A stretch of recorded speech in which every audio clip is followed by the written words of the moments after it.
Welcome to the new Cyber Frontier, bringing you the latest news on the local Colorado economy and initiatives that focus on the development of cybersecurity economics.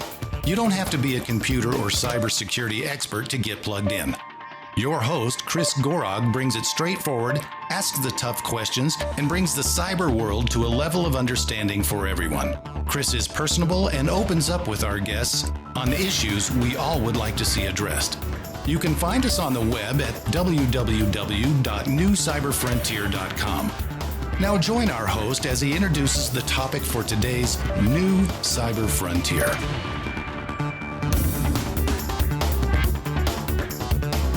Welcome to today's episode of New Cyber Frontier.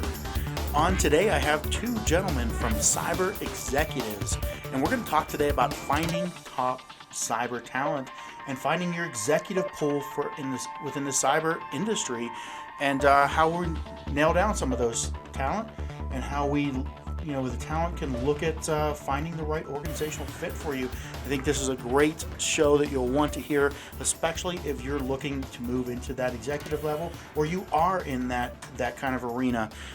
Today's guest, Ed Odenwalder, is the Executive Director for Cyber Executives, and Layton Holcombe is the expert cybersecurity recruiter and global talent network owner and director. He's also certified social media intelligence expert, and I want to hear exactly what that is from him. But definitely an interesting thing that I wasn't sure existed. So tell us how that works when you kind of talk about your background. But we'll start with Ed here. Ed, welcome to the show today, and love to hear from you. Tell us your background, how you got to where you're at in executive recruiting for cybersecurity. Thank you, Chris. Taken quite a bit of a journey to get to cyber executive recruiting. I just formed a partnership in the last 6 months with Layton here after he and I noticed that there really has been no one focused exclusively on cyber security executives. There's no other search firm that we're aware of that just looks at the C-level executives needed to support this cybersecurity expertise in today's organization. I've got a lengthy background in IT and communications. The last 8 years or so has been focused on cybersecurity in particular. And most recently, I spent 4 years with Ericsson, where I was the head of cybersecurity professional services. I stood up a practice there, and one of the main drivers for me getting into this arena has been that experience where I was traveling all around the globe and always getting to see executives' eyes glaze over when we got to the part of the presentation of why now Ed was going to explain you need to add a few more $1 million to the already large budget that we were presenting to cover cyber services. It's clear that in most organizations today, people are unable to think of cyber risk as business risk. And I think that is the key element that's kind of missing in conversations at that C-level and board level today. And I think when Layton and I think about CISOs, we're thinking about executives who are competent enough in both technical terms as well as business acumen to be able to transcend the technical and business worlds to articulate cyber risk as business risk. Prior to that, extensive background, mostly global, for the last 20 years in a variety of IT and communications leadership roles, a lot of entrepreneurial sort of stuff, which is part of my pedigree. We'll be with the rest of today's show right after these brief messages from our sponsors. Cyber Resilience Institute helps build strong cyber communities designed to prevent members from attack. Like building a neighborhood watch, it takes coordination and a sharing community to protect our identities and valuables in the virtual world. Typically, we hear that organizations know they need to do something to protect their cyber assets, but don't know where to begin. Let Cyber Resilience Institute help your community create an action plan. Cyber Resilience Institute will build your community or business marketplace so that it is designed to support a collective cyber defense. Contact them for more information at cyberresilienceinstitute.org. Awesome. So, Layton, let's hear from you. What tell us about your background, and we definitely want to hear about that certified social media intelligence expert there. I'll get into that. That's one of the more recent certifications I've added, but I've been in that realm for 40 years. I was in the Coast Guard back in the 70s. Believe it or not, might not look that old, but I've been around a while, since the mid 70s. And I've been in intelligence in the IC community for 40 years. I got done with the Coast Guard for 4 years, decided I wanted to get an education. And I became a psychometrist, which is basically an intelligence testing. And that was one of my main focuses. And then in grad school, I looked at how people make decisions under intense pressure. And that particular focus was also helped me remain somewhat quasi in the intelligence community arena for assisting with finding talent that could handle making smart, wise decisions under pressure. And I'm going to leave that somewhat generic in explaining that part of my background. I moved in fairly quickly after grad school. One of the main jobs I had to start my career off was in risk management for an insurance company. Quickly saw that they did not have the type of talent they needed in a lot of different pockets across the U.S. It was a large insurance company, and I just basically made my own job. I went out and found talent wherever it was needed and recruited them and brought them in. It started in the area of neurosurgery, orthopedic surgery, needing to have physicians address war fighters, as we called them back then. Some still do. Folks that came back from certain skirmishes across the globe and needed some expert diagnostics done on them instead of what was being done through the VA or whatever second opinions were available there. I provided second opinions for diplomats, and then I started flying experts to different areas of the globe, Asia and elsewhere, on an as-needed basis by some governmental agencies that had acute needs. One thing led to another. I started providing doctors for people like Intel, Apple, and Sun Microsystems back in the day before they went the way of Oracle. And they started asking me, can you do the same thing with design engineers as you do with providing talent with expert physicians? And I said, oh yeah, sure. And I had to study up quite quickly in that arena. I slowly evolved and morphed toward information security, as we used to call it prior to the cyber word coming in and being played out. I've been full-time over the last 9-10 years developing a network of cybersecurity SMEs, started in the US and now it's spread across the globe. I have personal relationships, like not too deep per se, but I've got 27,000 direct contacts on LinkedIn alone with cybersecurity SMEs. And I have over 3,800 individual contacts with vetted chief information security officers. And I have a network of recruiters that are all 1099ers that I work with. I don't do well at managing employees, but I do well at delegating work to individuals that work remotely from their homes.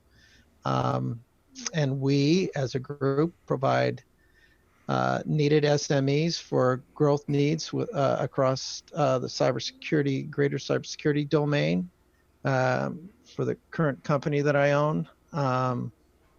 And it's something that I've learned by the seat of my pants, mostly over the last 10 to 15 years. I saw this need coming. I guessed correctly as to information security being an area that would grow exponentially. Interesting. So if I had to and direct this question to both of you, what is the prevailing need, the prevailing problems we have in getting top cyber talent and in finding the right fit if you are top cyber talent? In terms of the top issue in my mind, Chris, is defining the role of the CISO, and therefore where does it fit inside of the organization? Who are the key stakeholders? What are the appropriate resources that are needed? Those sorts of things. I think that it's getting more complex right now because it's evolving so rapidly. Today, we predominantly still view cybersecurity as something that belongs to the IT department, which is where it generally started. And as a result, for quite some time, the role sat very close to the CIO. And at some point in the last 10 years, we started having more often than not chief information security officers. And in many places now that's become an independent C-level role as the scope and nature of of cybersecurity has evolved. I think right now we're facing some even fresher challenges as we start to look at data privacy matters, and things like GDPR have kind of brought that to the forefront. And so now it's gotten even more complicated. You're seeing organizations trying to decide, do they need a chief privacy officer, and or is that something inside of the CISO and whatnot? So there's no one size fits all right now.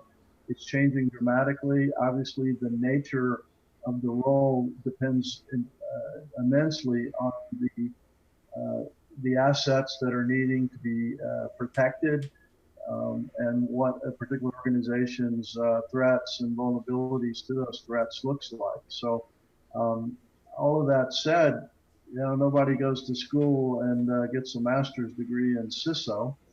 And so it's a lot of just thrashing about going on right now.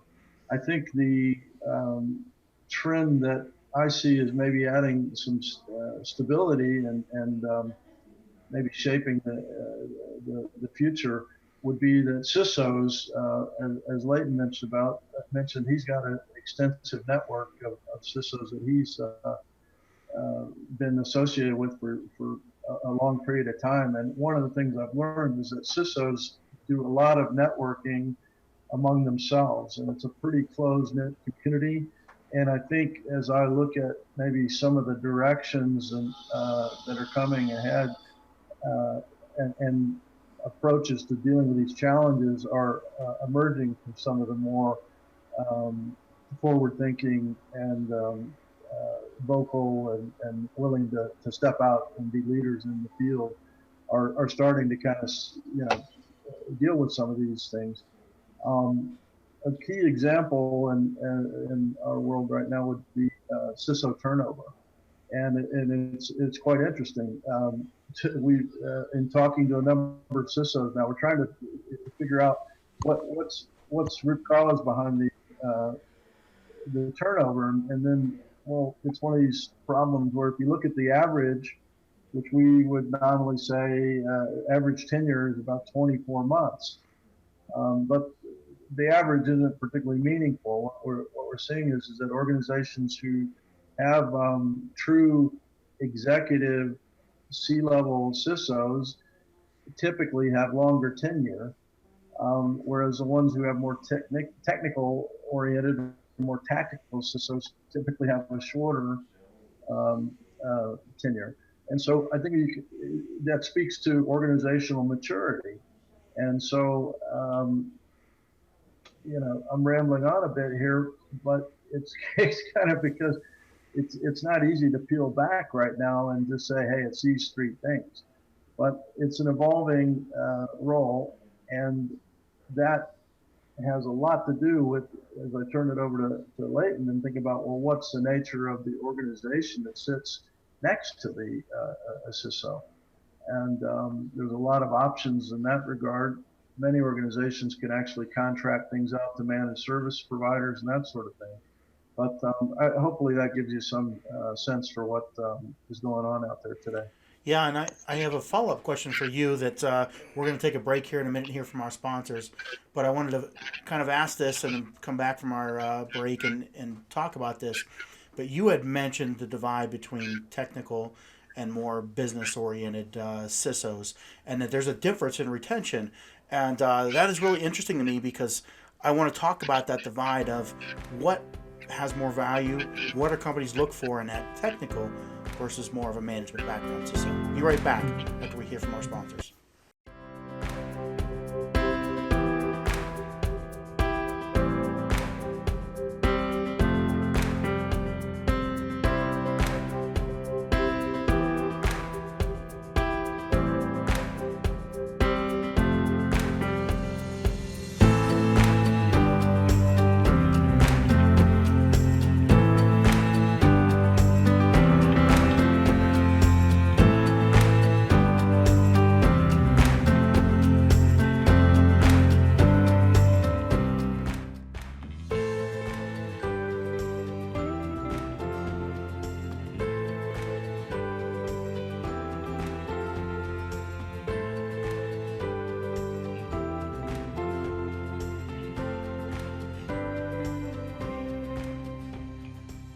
Welcome back to New Cyber Frontier. Today we're talking to Ed and Layton from Cyber Executives about placement for C-level executives in cybersecurity. And before the break, we had talked about, Ed had mentioned a divide in technical CISOs, executive level cybersecurity executives, and more business oriented, and how the technical had a shorter tenure on average. And we wanted to expound upon that because I hear from so many technical people trying to break into an executive level CISO role or whatever, and are at odds with the built-in intrinsic leadership. And you seem to confirm that with saying the tenure is shorter. So let's talk about that divide. What makes sense for a company, and why is there almost like this bucking with the technical people coming into those positions? Yeah, I'll talk to that. I think what's key is that in any organization, regardless of its size or the nature of the business, has to be able to talk about cyber risk as business risk. And whether it's the CISO, the chief financial officer, there's companies that have risk managers or chief risk officers. Someone has to be able to do that. And to the degree that you've got a CISO who is not able to articulate the cyber risk in business terms, then they're going to fall short in being able to serve the organization, and they're going to leave their C-levels in a bit of a quandary. Mm-hmm. One of the key drivers that got me into this area was over the last 5 years, I've watched these yearly surveys of what are of C-levels. What's your greatest concern or worry? And we've watched cyber each year come up to being number one, number two across every industry across the globe. Well, why is that? Okay, you're talking, in my case, I do a lot of work with utilities. Okay, well, gee, I know Joe so-and-so runs nuclear plants. This guy doesn't scare very easily, and he doesn't lose a lot of sleep at night over many things. Yet this is a concern. And why? Because they don't understand it in business terms. Mm-hmm. And so fundamentally, that has to happen in any organization. And so when you talk about the content of the role, in a very large organization, the CISO is going to be dealing predominantly with business issues, predominantly with strategy, et cetera. Whereas in a smaller organization, the CISO might have to be much more hands-on technically, might be involved in all kinds of details and whatnot that wouldn't happen in a big organization. But again, if it fits what, when Layton and I talk about C-levels, it's going to be somebody who has an appropriate balance of business acumen and technical skills. Otherwise, and this happens a lot, you end up with a CISO who's a glorified techie, to be, blunt, and they won't be likely to be successful because when the shit does hit the fan, and they're going to get the boot because they're going to get the blame because the organization won't understand what that individual did right or wrong. Mm-hmm. It's interesting though, if you talk to many CISOs, you'll hear they use a term called the checkbox CISO.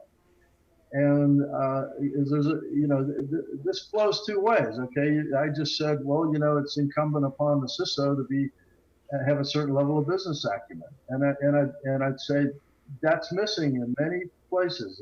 These fellows are not understanding they've got to get to that level, mm-hmm. Just as they did with their technical skills. But likewise, you've got organizations who just really don't want to get beyond the, we've got to deal with cybersecurity at some level. And so we've got to have a placeholder for that. Oh, let's hire a CISO. Quite honestly, it's often a vanity title. I mean, it's just, there's no firm requirements for it. And in that case, the individual who takes it on is basically likely to be just getting set up to be the fall guy in the event anything goes wrong. Mm-hmm. So I think that kind of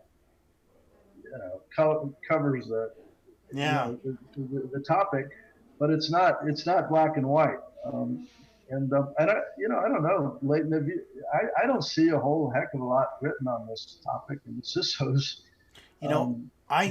who would agree. I hear a lot about this topic from the technical people saying the CISO doesn't know anything that's going on. The CISO doesn't know how to follow this. The CISO is just a business person. The CISO, and then I hear that I can't break into that. And I guess we'll move over to Layton and say, if I had to pick as a company and say, I want to hire a technical person and train them to be a CISO because they might not be there, or want to hire a business person and train them to be technical, which direction do we go? I'd much rather start with a technical person and see if they had some business acumen.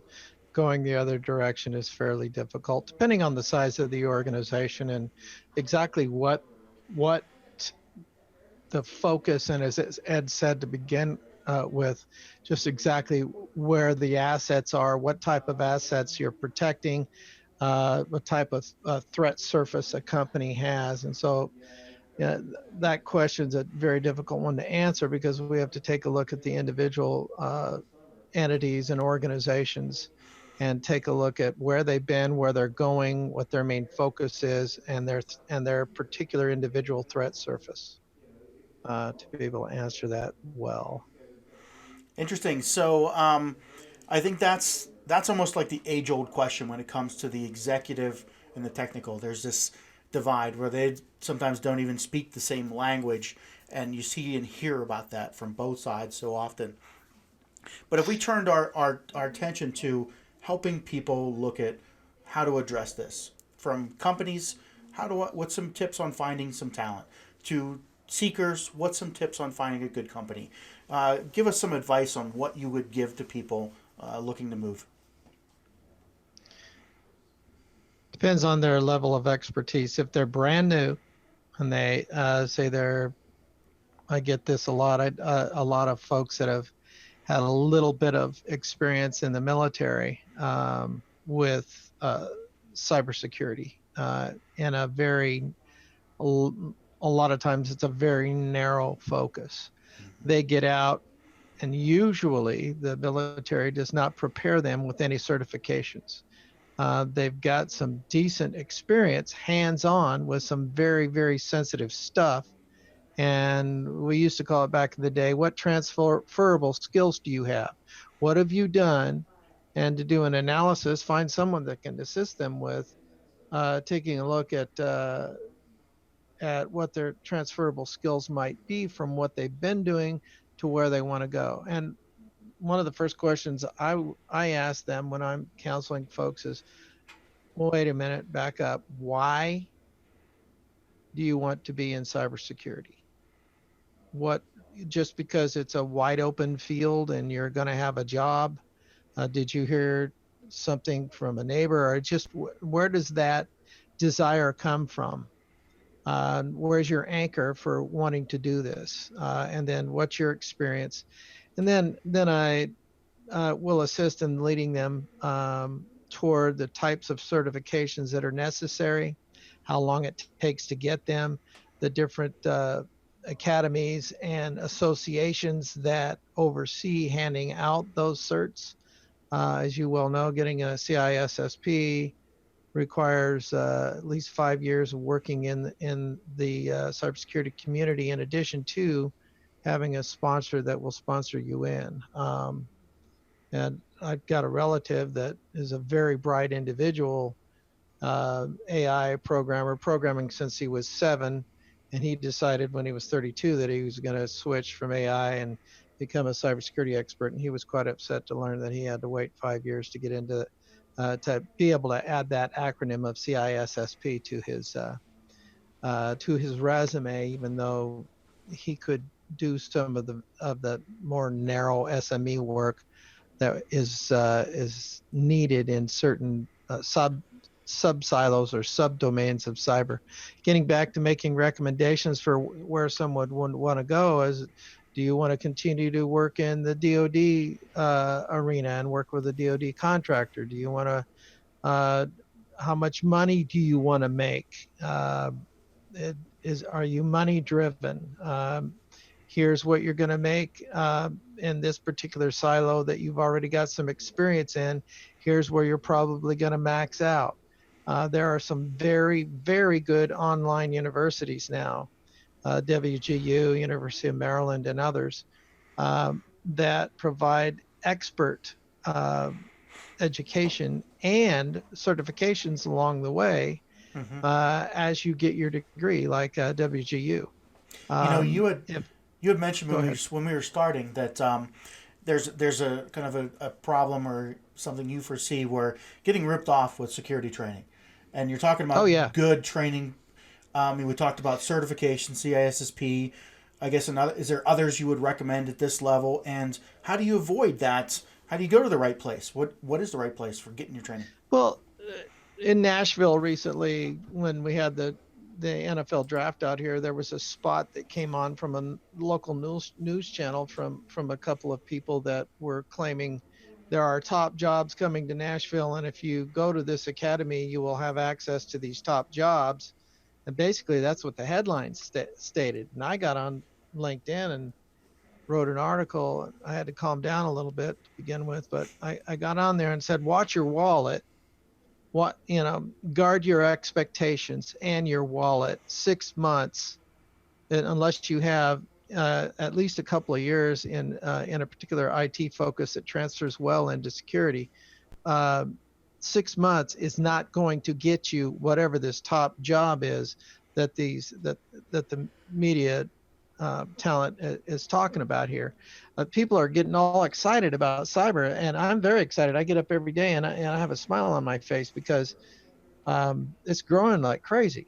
But getting ripped off by an academy is quite possible. If you're green and you're just getting out of the military and you do not have cybersecurity experience, going to an academy and getting a security plus, and you need to get your A plus first and then your security plus, and then you've got a shot at getting a basically an entry level help desk position that might pay $45K in one city and tops of $60K in another. but expecting to get a top job that pays 85 or more with 6 months of training is not going to happen unless you have maybe 5 or 6 different programming languages that you've worked on and are fairly good at providing a technical interview for within Python and other areas that are needed today. If you don't have that personal background that you can be vetted for by a technical interview, that 6 months, that 20 weeks to 26 weeks, you're not getting anywhere.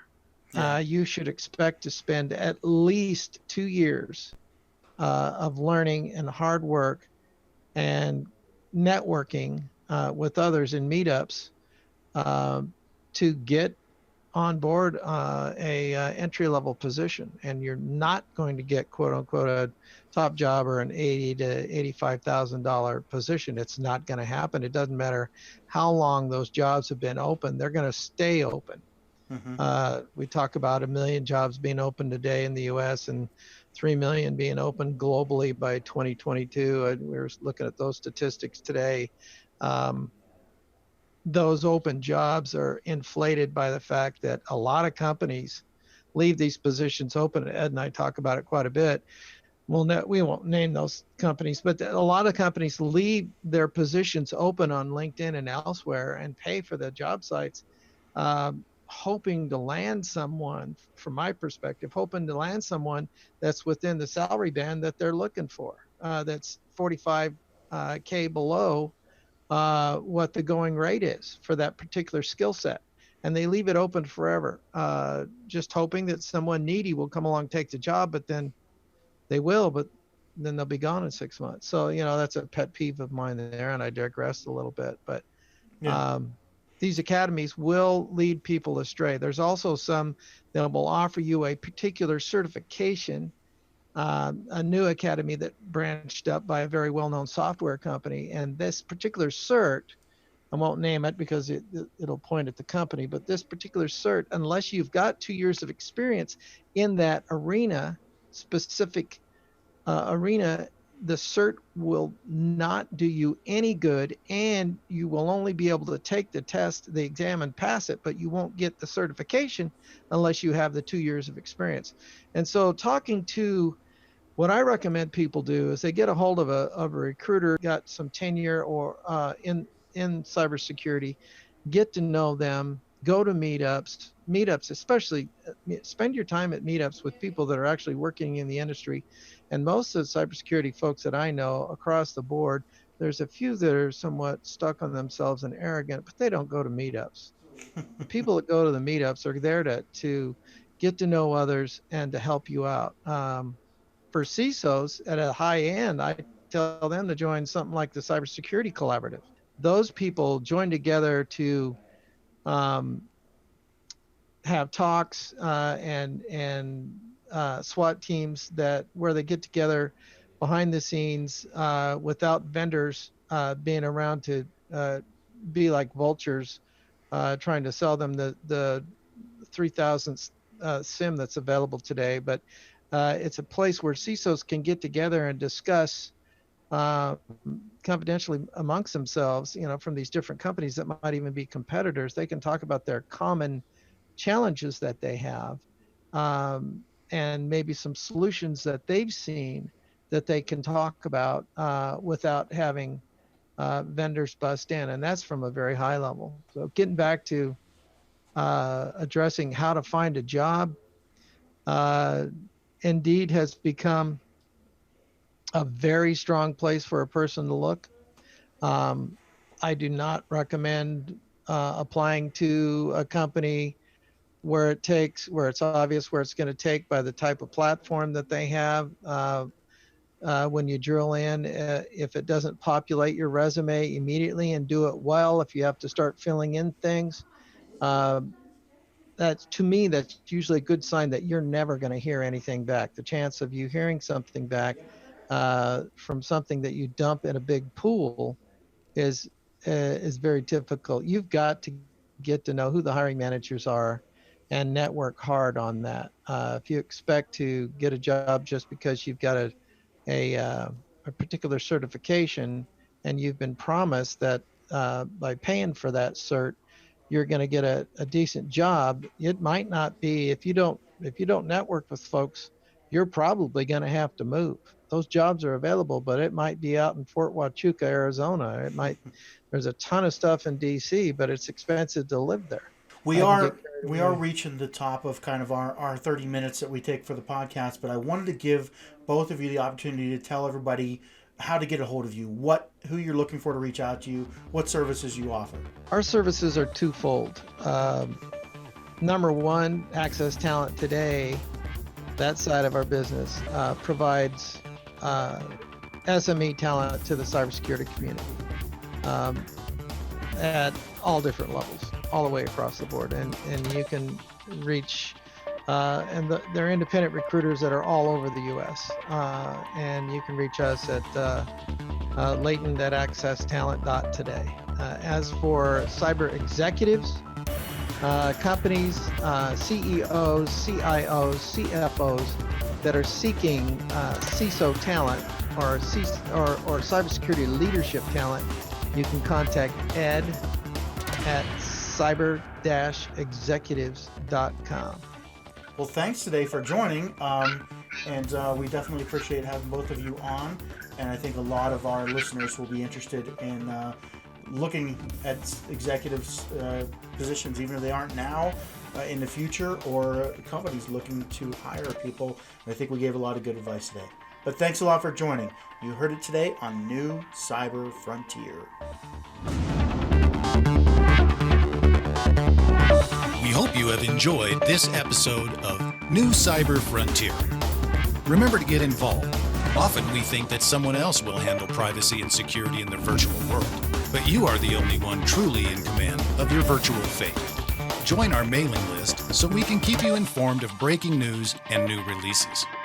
If you have an idea, if you have a question that you would like to hear answered, or if you want to get involved with our efforts, reach out to us at newcyberfrontier.com. We also encourage you to visit our sponsors' links, as they are the ones that really make this show possible. I want to thank each of you for supporting the show, and we look forward to seeing you back for the next episode of New Cyber Frontier.